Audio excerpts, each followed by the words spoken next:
तुलसी जयंती के पावन अवसर पर मुख्यमंत्री योगी आदित्यनाथ ने चित्रकूट की धरती से कई विकास कार्यों की सौगात दी। राजापुर में तुलसीदास जी की भव्य प्रतिमा का अनावरण किया गया। वहीं गनीवा में आयोजित समारोह में मुख्यमंत्री ने जन कल्याण की योजनाओं का जिक्र करते हुए संत तुलसीदास के आदर्शों को जनमानस से जोड़ने की बात कही है। आइए स्वयं सुनते हैं मुख्यमंत्री योगी आदित्यनाथ ने क्या कहा तुलसी जन्मस्थली से।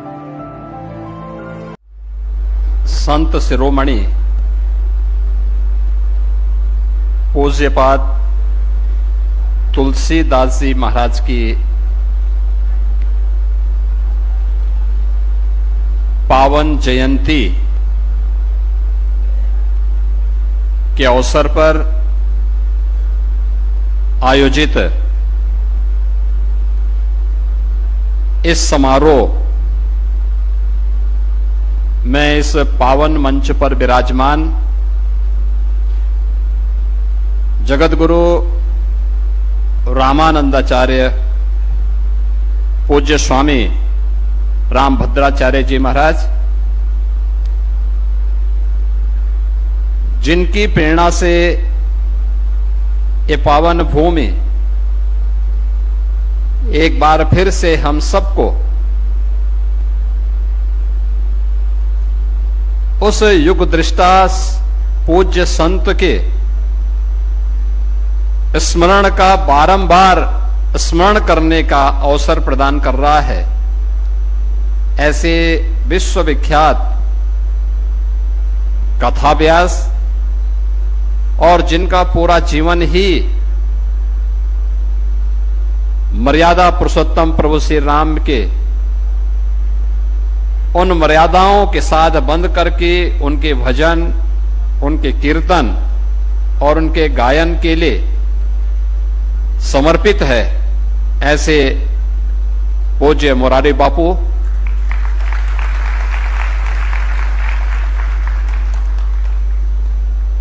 जगतगुरु विष्णु स्वामी संप्रदायाचार्य पूज्य स्वामी संतोषाचार्य जी महाराज, सतवा बाबा, उत्तर प्रदेश सरकार में मंत्रिमंडल के मेरे सहयोगी और जिनको मैं विशेष रूप से आज यहां लेके आया हूं कि राजापुर के घाट में और अच्छा सुंदरीकरण और रिवर फ्रंट बनाया जा सके, ऐसे श्री स्वतंत्र देव सिंह जी,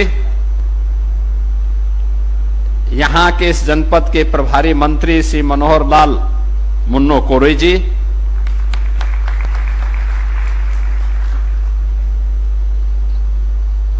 तुलसी जयंती के अवसर पर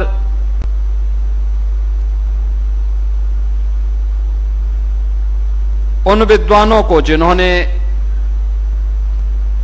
इस क्षेत्र में विशिष्ट योगदान दिया है, ऐसे यहां पर मंच पर विराजमान साध्वी नीलम गायत्री जी, पंडित जयप्रकाश मिश्र जी, डॉक्टर मदन मोहन मिश्र जी, गोस्वामी डॉक्टर अच्युत लाल भट्ट जी, डॉक्टर महादेव प्रसाद मेहता जी, श्री अशोक दास जी, स्वामी श्री बाल कृष्णाचार्य जी, पूज्य संतजन और उपस्थित भक्तजन, ये मेरा सौभाग्य है कि संवत 1554 को जिस दिव्य विभूति ने इस पावन धाम में जन्म लेकर के सनातन धर्म के माध्यम से उस कालखंड में एक नई क्रांति को जन्म दिया था, आज उनकी इस पावन जयंती में हम सबको शामिल होने का अवसर प्राप्त हुआ है। मैं इस अवसर पर जगतगुरु रामभद्राचार्य जी महाराज और कथा व्यास पूज्य मुरारी बापू का मैं हृदय से अभिनंदन करता हूं, सभी पूज्य संतों का हृदय से अभिनंदन करता हूं कि उन्होंने मुझे भी इस कार्यक्रम में भाग लेने का एक अवसर प्रदान किया है। आप अनुमान करिए, आज से 500 वर्ष पूर्व क्या स्थिति रही होगी और 526, 527 वर्ष पूर्व इस गांव की क्या स्थिति रही होगी। आवागमन के साधन नहीं रहे होंगे, अभाव से क्षेत्र ग्रसित रहा होगा और उन स्थितियों में एक दिव्य विभूति यहां पे एक सामान्य धर्मपरायण ब्राह्मण परिवार में जन्म लेकर के अपने आप को बचपन में ही मां बाप के साया से वंचित होकर के अपने आप को प्रभु श्री राम के श्री चरणों में समर्पित करता है और उन्होंने जो कुछ भी इसके उपरांत किया वह किसी से छुपा हुआ नहीं है। समय कौन सा है? एक होता है सामान्य रूप से हम लोगों के बीच में मान्यता क्या होती है, हमें मानते हैं बहुत बार हमारी एक मान्यता होती है कि देश के अंदर बहुत सारे पंथ और उपासना विधियां किसी राजा के द्वारा या किसी ऐसे आश्रम में बढ़कर के फली फूली हैं जिसका हम कभी कभी कुछ वर्चस्व देखते हैं, लेकिन उसके ठीक विपरीत अकबर का कालखंड है। अकबर के 9 रत्नों में शामिल होने के लिए एक होड़ लगी है, लेकिन उससे इतर इस गांव में जन्म लेने वाला एक दिव्य विभूति राम बोला के नाम पर उन्होंने कहा, नहीं, ये मेरी वृत्ति नहीं है कि मैं किसी दरबारी कवि बन करके और किसी विदेशी आक्रांता के शरण में जाकर के अपनी वृत्ति को आगे बढ़ाऊं, बल्कि उन्होंने कहा, नहीं, मैं तो केवल और केवल राम के चरणों में ही अपने आप को समर्पित करता हूं। मेरी वृत्ति तो राम के लिए है, राम के चरणों में है। याद करिए, उस कालखंड में तमाम राजे रजवाड़े समर्पण भाव के साथ उसकी अधीनता स्वीकार कर रहे थे, लेकिन गुलामी के उस कालखंड में भी कुछ ऐसी दिव्य विभूतियां थी जो बिना रुके, बिना डिगे, बिना झुके, जिन्होंने भक्ति और शक्ति के अद्भुत संगम को खड़ा करके उस समय की जन चेतना को जागरूक करने का काम किया था। उस समय की व्यवस्था को एक नया आयाम दिया था। कौन नहीं जानता है कि अकबर ने अपना बहुत सॉफ्ट चेहरा सामने रखा था, लेकिन उसके पीछे की क्रूरता क्या थी, ये किसी से छुपा हुआ नहीं है। आज भी हम उसका स्वरूप देखते हैं, आज भी हम देखते हैं, लेकिन उस समय भी किसी जो हमारे पूज्य संतों की परंपरा रही है, कितनी मजबूती के साथ उसका प्रतिकार करती थी। प्रतिकार का तरीका केवल जब हम लड़ते हैं वही नहीं होता है, प्रतिकार का तरीका वह भी होता है जो रामलीला के मंचन के माध्यम से घर घर और गांव गांव तक रामलीलाओं के आयोजन को पूज्य तुलसीदास जी महाराज ने पहुंचाया था। यह भी माध्यम होता है। मुझे कुछ वर्ष पहले मॉरिशस जाने का अवसर प्राप्त हुआ था। मॉरिशस में वहां की स्वतंत्रता दिवस का कार्यक्रम बड़े भव्य तरीके से आयोजित होता है। 150 पौने 200 वर्ष पहले जो भारतीय गुलाम बना करके उन द्वीपों में बसाए गए थे, उन लोगों के बीच में मुझे जाने का अवसर प्राप्त हुआ था। उनके स्वतंत्रता दिवस के कार्यक्रम में, उन प्रवासी भारतीय दिवस के कार्यक्रम में मुझे उस समारोह में भाग लेने का अवसर प्राप्त हुआ था। भारत सरकार के प्रतिनिधि के रूप में जब मैं वहां पहुंचा था, तो एक दिन पहले मैं गया था। मैंने वहां पे बने हुए गांव देखे, जैसे पूर्वी उत्तर प्रदेश में गांव हैं, जैसे हमारे उत्तर प्रदेश में चित्रकूट के आसपास के गांव हैं, ऐसे ही गांव बसे हैं। गांव की परंपरा वही है, काली मां का थान भी है। वहां पे लोगों ने अलग अलग तरीके से किया था। तो मैंने लोगों से पूछा कि भाई आप लोग यहां रहते हैं, किस रूप में रहते हैं, कैसे? उन्होंने कहा जब हम आए थे तो हमारे पास सहारा, हमारे पूर्वजों के पास सहारा केवल एक था, और वह था एक रामायण का गुटका। मैंने कहा रामायण का गुटका क्या है, मुझे बताओ। तो मैंने देखा पूज्य तुलसीदास जी महाराज की रामचरितमानस ही उनका सहारा बनी थी।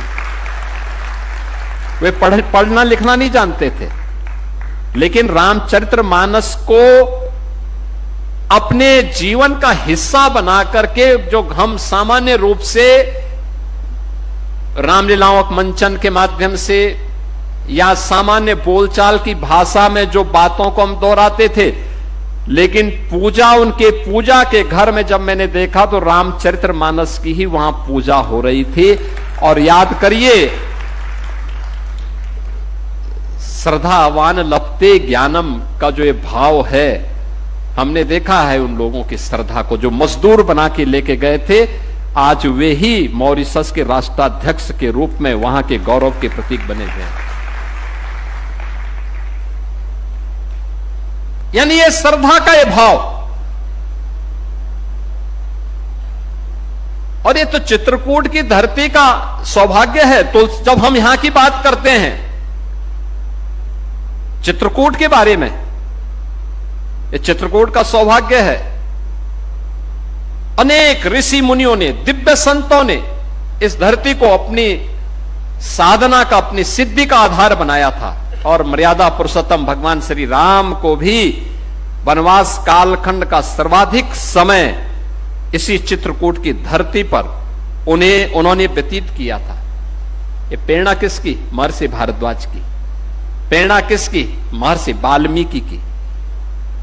चित्रकूट को तो सौभाग्य प्राप्त होता है, आदि महाकाव्य के रूप में जिस रामायण को दुनिया स्वीकार करती, उसके महत्व को स्वीकार करती है, उस रामायण ग्रंथ की रचना का आधार भी यही चित्रकूट बनता है।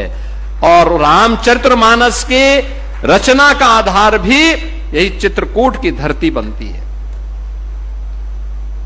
चित्रकूट की धरती के बारे में जो बात कही गई है कि चित्रकूट महिमा अमित कहीं महामुनि गाय, ये चित्रकूट है। और चित्रकूट में राजापुर में एक तरफ लालापुर, दूसरी तरफ राजापुर, ये दोनों ओर हम सब किस रूप में इस पूरे अभियान के साथ जुड़े हुए हैं। और कब नहीं हुआ, यहां पे कौन कहता है कि भगवान राम दर्शन नहीं देते? जो इन पूज्य संतों की वाणी में दिव्यता है, जो तेज है, ये प्रभु की ही सिद्धि है, यही सिद्धि है।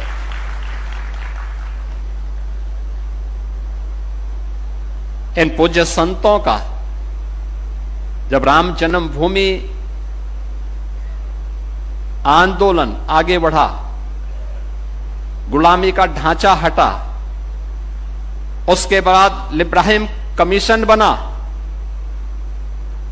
तो साक्ष्य क्या चाहिए? तो जगत गुरु रामानंदाचार्य पूज्य स्वामी रामभद्राचार्य जी महाराज को बुलाया जाता है। वे भौचक हैं।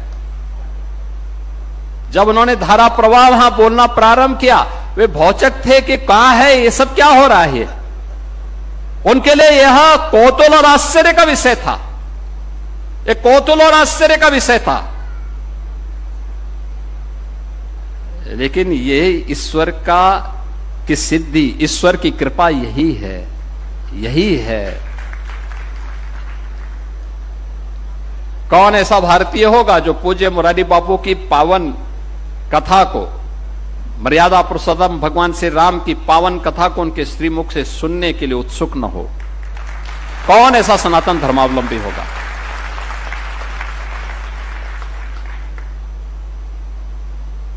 हर व्यक्ति के मन में लालसा होती है, और मैं तो उनका अभिनंदन करूंगा कि उनके द्वारा जो ये अभियान चल रहा है संत तुलसीदास जी की स्मृति को जीवंत बनाए रखने के लिए। राजापुर भी एक विभूति को जन्म देकर के अमर हो गया। अभी मैं आया हूं संत तुलसीदास जी के मंदिर में दर्शन करके। उनके द्वारा जो रामचरितमानस की रचना हुई थी, उन सभी रामचरितमानस की उन पंक्तियों का दिव्य विभूति के हाथों से लिखी गई उन पंक्तियों को अपनी आंखों से मैंने देखा है। बहनों और भाइयों, इसी को प्रधानमंत्री जी कहते हैं विरासत। और यही विरासत जब विकास के साथ आगे बढ़ता है तो भावी जीवन को एक नए उत्साह और उमंग के साथ जोड़ने की एक नई प्रेरणा भी हम सबको प्राप्त होती है। हम सबको इस बारे में याद रखना होगा कि प्रेरणा किसी एक संत ने दी, हम उसे अंगीकार हम कर सकते हैं।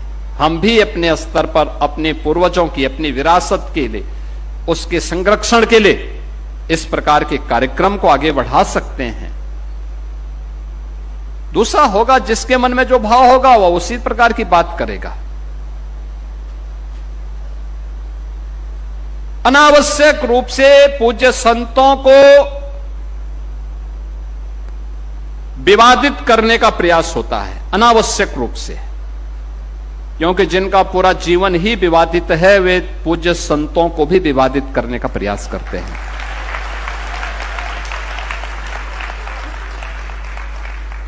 वे लगातार कुछ ना कुछ लिखेंगे, कुछ ना कुछ विघ्न और बाधा खड़ी करने का प्रयास करेंगे, लेकिन इन सब की चिंता के बगैर सनातन धर्म के लिए, इस देश के लिए, भारत की एक समृद्ध विरासत के संरक्षण के लिए हम सबको मिलकर के कार्य करना होगा, मिलकर के काम करना होगा। और यह हमारा सौभाग्य है कि प्रधानमंत्री मोदी जी के मार्गदर्शन में आज हम लोगों ने चित्रकूट के अंदर भी कुछ प्रयास प्रारंभ हुए। कितना प्राचीन स्थल है चित्रकूट, हजारों हजार वर्षों का इतिहास समेटे हुए, विरासत को समेटे हुए आज भी एक नई प्रेरणा देता है, एक नई प्रेरणा देता है।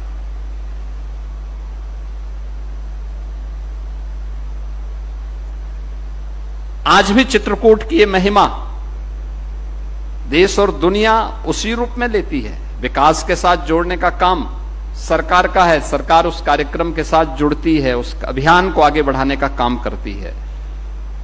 आप सोचिए ना, यहां पे अगर संत तुलसीदास जी का जन्म इस राजापुर गांव में नहीं हुआ होता, इस आज एक कस्बा टाउन एरिया हो गई है, लेकिन अगर यहां नहीं होता तो यहां पे क्या ये पूज्य संतों का दर्शन हो पाता? क्या हम लोग आ पाते? तो ये तो राजापुर का सौभाग्य है कि इसको आगे बढ़ाने के लिए हम सब भी प्राणपण से जुटे हैं। मैं देख रहा था कितना उत्साह लोगों के बीच में, पूरा कस्बा सड़कों पर है, उत्साह और उमंग का एक नया माहौल है। और जो पूज्य बापू ने तय किया है कि तुलसी जयंती के कार्यक्रम राजापुर में आज इस बार उन्होंने किया। राजापुर में इससे पहले भी उन्होंने उन विभूतियों को आमंत्रित किया, जितने भी हमारे व्यास हैं उन सबको सम्मान करने का काम किया है। विरासत आगे बढ़ाने का काम एक नई प्रेरणा है। उन्होंने इस बात को कहा, इसमें प्रयागराज में भी कथा होगी, अयोध्या धाम में होगी, काशी में होगी। लोग राम नाम का स्मरण करते हुए अपने जन्म और जीवन को धन्य करेंगे। इस विश्वास के साथ मैं यहां पर जिन कथा व्यास को और जिन राम कथा के मर्मज्ञों को यहां पर तुलसी अवार्ड से और रत्नावली अवार्ड से सम्मानित किया गया है, उन सब का हृदय से अभिनंदन करता हूं, उन्हें बधाई देता हूं कि इस वर्ष ये सम्मान उनके पक्ष में गया है। ये सनातन धर्म के प्रति उनकी सेवाओं का सम्मान है और ये सम्मान देकर के पूज्य बापू के द्वारा सनातन धर्म के प्रति अपने उत्तरदायित्वों का निर्वहन करते हुए उसे सम्मानित करने का काम किया जा रहा है। आने वाली पीढ़ी के लिए एक नई प्रेरणा प्रस्तुत की जा रही है। मैं इस अवसर पर इन सब का अभिनंदन करता हूं, पूज्य बापू का हृदय से अभिनंदन करता हूं और आप सबके प्रति भी हृदय से अभिनंदन करते हुए आप सबका मैं स्वागत करता हूं कि आप भी यहां पर सैकड़ों की संख्या में हमारे कथा व्यास देश के कोने कोने से यहां पर पहुंचे हैं, भक्तजन कोने कोने से पहुंचे हैं। आप सबकी उपस्थिति एक नई प्रेरणा का स्रोत है। मैं आप सबका इस उत्तर प्रदेश की पावन धरा पर जैसे अन्य अनेक दिव्य विभूतियों को जन्म देने का सौभाग्य प्राप्त है, इस पावन धरा में यहां पर चित्रकूट की इस पावन धरा पर जहां पर तुलसीदास जी को भी और त्रिकालदर्शी ऋषि वाल्मीकि जी की को भी जिस धरती ने दिया है, उन इस पावन धरा पर आप सभी का मैं एक बार फिर से हृदय से स्वागत और अभिनंदन करते हुए अपनी वाणी को यहीं पे विराम देता हूं। जय जय श्री राम।